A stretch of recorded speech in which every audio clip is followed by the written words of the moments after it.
Okay, here's another battle report for Chaos versus Vampire counts this time.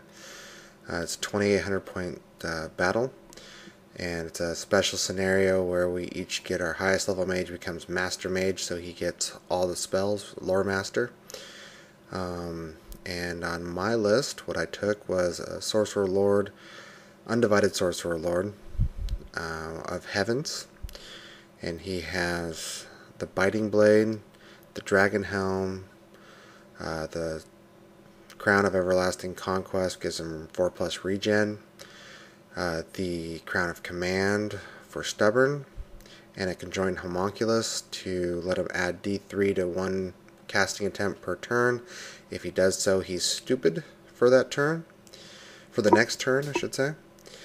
And he's deployed in my right warrior unit.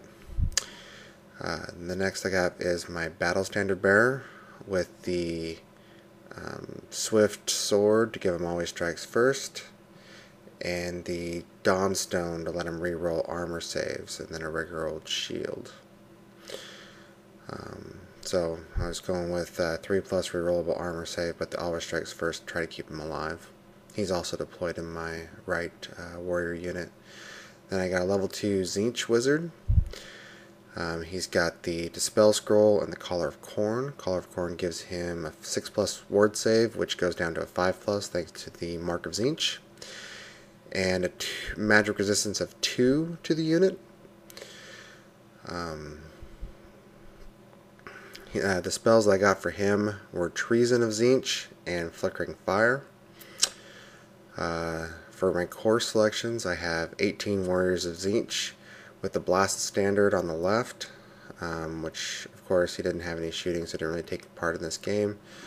My right warriors are 18 Warriors of Tzeentch with shield, and they have the Rapture Standard, so if I roll a 1 or double, they count as Insane Courage. Filling out my core, which they don't count for points, is I have a unit of 10 dogs on the right and a unit of 12 dogs on the left, screening my 8 ogres with great weapons marked Slaanesh, and then I have 2 chariots of Slaanesh, my dragon ogre Shoggoth with additional hand weapon deployed behind my right warriors, and off the screen there's a hell cannon to complete my army. Tycho brought his vampire counts. From memory, he had a Master Necromancer with Lore of the Vampires. He had a fighty Vampire Lord, or might have been just a hero, with Infinite Hatred, and the ability to, for every kill he gets an extra attack. Very nasty in close combat, plus poison as well. And he was deployed in the Graveguard unit of 40 Graveguard with the Banner of the Barrows and great weapons. That was in his center. To my left of that is 6 Crypt Ghouls, and then another left is 2 Bat Swarms, and then the far left would be 3 Spirit Hosts. Just to the right of his Graveguard is 30, I believe it's 30 ghouls, deployed 7 wide, 5 dire wolves with a doom wolf, and behind that on the left he's got 20 zombies with a level 1 battle standard vampire. In the middle he's got 25 skeletons. That's where his Master Necromancer is sitting. He's got the Mortis engine, which is really, really nasty, and then a corpse cart. Did the roll off to go first. I had the +1, but as with my normal luck, I did not go first yet again. Then on to turn 1. Alright, before Vampire counts turn 1. One of the other special scenario one was hills are a scree slope.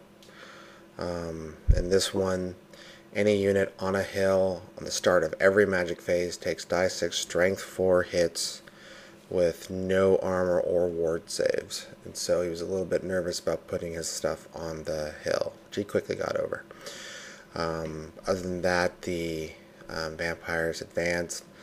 The Mortis engine's ability to give regen or increase the regen of all units within 2d6 plus 3 inches is a big help to him. It typically hit every unit except for his Spirit Host and Bat Swarms, and then later the Crypt Ghouls.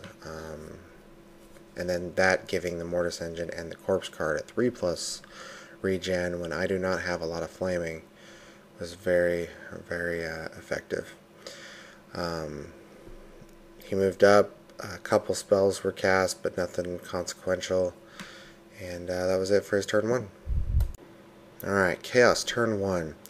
The Hell Cannon passed his test not to rampage on the turn, but ended up misfiring in the shooting phase, targeting the Mortis engine.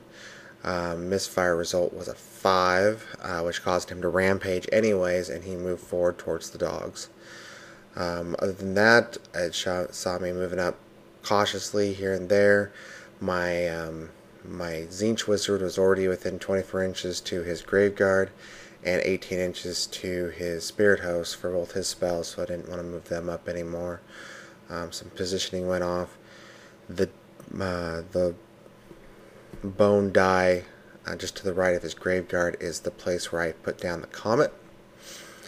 That's the card for the Comet there. Did not do the powered up version, just the basic version. And that was Chaos turn 1. Alright, Vampire counts turn 2. His ghouls charged my right warriors. I held, thinking warriors can take on ghouls pretty easily. His Bat Swarms charged me in the flank. Bat Swarms giving always strikes last. Really turned the tide, I thought, a little bit. His ghouls, Crypt Ghouls, charged my dogs, which I held, knowing that they'd beat him, but I was hoping the overrun wouldn't take him too far forward. His Tomb Guard, or Grave Guard, moved up on the hill and some positioning. He got a couple of spells off. I think I used my Dispel Scroll this turn, nothing too big. His dogs moved over to redirect the Hell Cannon. And in close combat, my Exalted Hero, since he had always strikes first, fought in initiative order and put a few wounds on the Bat Swarms to start out, and then my warriors did proceed to kill quite a few ghouls. He killed a couple of warriors in return. I won combat, but not by enough to really hurt that unit yet. And then and the Comet failed to come down on this turn. So that was it for Vampire Counts turn 2. Alright, Chaos turn 2. Here's where I made one of my first mistakes. I had the Hell Cannon charge the dogs to get rid of them. I probably should have just left the dogs alone and fired with them. But live and learn. So I had the Ogres charge the Crypt Ghouls, and the Chariot to charge it on the flank, and then I had the other Chariot charge in to help out the Warriors with the other Ghouls. And then some more positioning happened. I was able to get off Flickering Fire on the Spirit Host, but even though I got 5 hits, I only was Strength 2, and so I got, I think I did 1 point of damage on there.